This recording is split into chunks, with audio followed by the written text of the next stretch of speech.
एक गांव में चुड़ैल का साया था जिसकी वजह से पूरे लोगों की जिंदगी बदल गई। एक दिन गांव की 3 औरतें एक जगह बैठकर बातें कर रही होती है। रे रूपा बहन, मैं तुम्हें क्या बताऊं, मेरी सास ने तो मेरा दिमाग खराब कर रखा है। अगर मेरा बस चले तो मैं उसकी जान ही ले लूं। तुम घर में अकेली हो ना, इसीलिए इतने मजे से रहती हो। हमसे पूछो जिनकी सास है, एक तो खाती है इतना, रोटी बना बना कर मेरे तो हाथ ही थक जाते हैं, ऊपर से हर काम में कमियां निकालती हैं। सही कह रही हो श्यामा बहन, मेरी कहानी भी कुछ कुछ तुम्हारी तरह ही है। मैं तो जरा सा अपने मर्द के साथ बैठ क्या जाऊँ, पता नहीं कहाँ से बुढ़िया को खबर मिल जाती है, वहीं आकर सर पर खड़ी हो जाती है। रूपा की बात सुनकर तीनों जोर जोर से हंसने लगती है। तभी तीनों की नजर एक गोलगप्पे वाली औरत पे जाती है। तीनों गोलगप्पे खाने के लिए उसके पास जाती है। अरे तुम तो औरत होकर गोलगप्पे बेच रही हो ये तो पहली बार देखा है। अरे तो बहन, इसमें बुराई क्या है, कोनो गलत काम थोड़ी ना कर रहे हैं, मेहनत कर रहे हैं। वैसे आप लोग खाओगे गोलगप्पे बातें तो बहुत अच्छी बनाती हो, चलो देखते हैं गोलगप्पे कैसे हैं। दोनों गोलगप्पे खाने के बाद बोलती है, अरे वाह गोलगप्पे वाली, क्या गोलगप्पे हैं, मुंह से तो स्वाद ही नहीं जा रहा, मजा आ गया। ऐसे गोलगप्पे मैंने जिंदगी में कभी नहीं खाए। तुम तो रोज आया करो, मैं तो रोज ही खाऊंगी। हाँ हाँ हाँ बहन जी, ये भी कहने की बात है, अब तो मैं रोज ही आया करूंगी, नया नया काम जो खोला। उसके बाद वो गोलगप्पे वाली वहाँ से चली जाती है और वो तीनों औरतें भी अपने अपने घर चली जाती है। अगली सुबह रूपा पानी भरने जाती है तो कुछ औरतें बातें कर रही होती है। ये रूपा बहन, पता है तुम्हें श्यामा और सपना कहाँ है? कहाँ है मतलब? अरे अपने घर पर होंगी और कहाँ? अरे नहीं रूपा बहन, वो दोनों अपने घरों से गायब हैं। कोई कह रहा था कि उनका चक्कर चल रहा था मर्दों के साथ और उन्हीं के साथ घर छोड़कर भाग गई हैं। बेचारे उन दोनों के पति। तुम्हें शर्म आनी चाहिए, औरत होकर औरतों के बारे में ऐसी बातें करती हो। ऐसा कहकर रूपा वहाँ से चली जाती है। शाम को वही गोलगप्पे वाले वापस आ जाती है। चीनू और उसका दोस्त भी वहाँ पर आ जाता है। अबे टीनू, वो देख क्या लड़की है, एकदम एक नंबर। ये तो तेरी भाभी बनने लायक है बीड़ू। सही कह रहा है चीनू, लेकिन इसमें थोड़ा गलती होने का। ये अपन की नहीं, तेरी भाभी बनने लायक है, समझा क्या? फिर वो दोनों गोलगप्पे वाली के पास जाते हैं और उसके गोलगप्पे खाने लगते हैं। धीरे धीरे वो सभी गोलगप्पे खा जाते हैं। अरे आप दोनों तो बहुत सारे गोलगप्पे खा गए, कहीं आपका पेट न खराब हो जाए।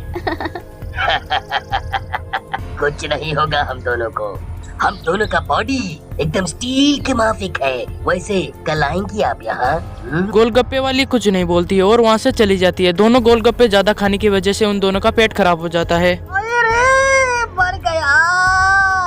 अरे टीनू भाई, ये लड़के का चक्कर अपन दोनों के लिए भारी पड़ गया रे। बहुत तेज दर्द हो रहा है।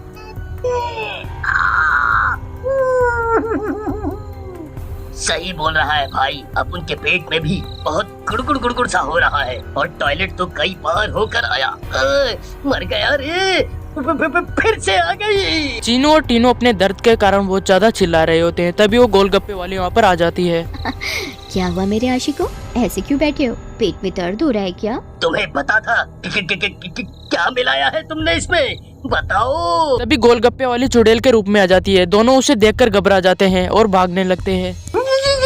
ये क्या हो गया अपन लोगों के साथ? हम तो परी समझ रहे थे, ये तो चुड़ैल निकली। अब हम क्या करेंगे? भागो रे भागो, अपनी जान बचाकर भागो। अब हम क्या करेंगे?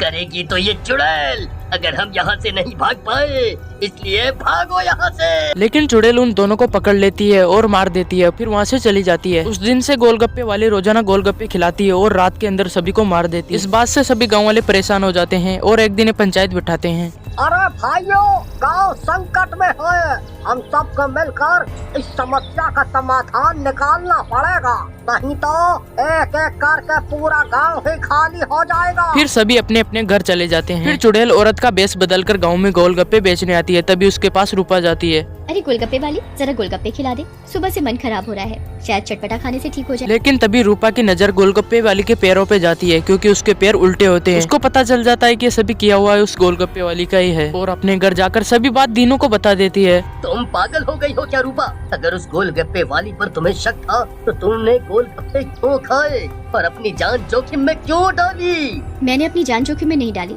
तुमने एक बात पर ध्यान नहीं दिया।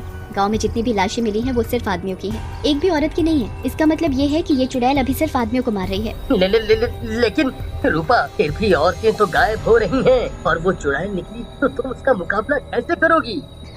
हम औरतों में बड़ी शक्ति होती है, हम अगर अपनी पर आ जाएं तो किसी को भी अपने बस में कर ले। ये तो एक चुड़ैल है, इसे मैं देख लूंगी। फिर रूपा और दीनू अपने कमरे में सो जाते हैं, लेकिन दीनू को नींद नहीं आती क्योंकि रूपा ने गोलगप्पे खा लिए थे। तभी चुड़ैल वहाँ पर आ जाती है और रूपा को उठाकर अपने साथ ले जाती है। दीनू भी उसका पीछा करते करते उसके पास चला जाता है। चुड़ैल एक गुफा के पास आकर रुक जाती है और उसका गेट खोलकर उसके अंदर चली जाती है। दीनू भी उसके पीछे पीछे चला जाता है। अरे चुड़ैल, ये सब क्या है?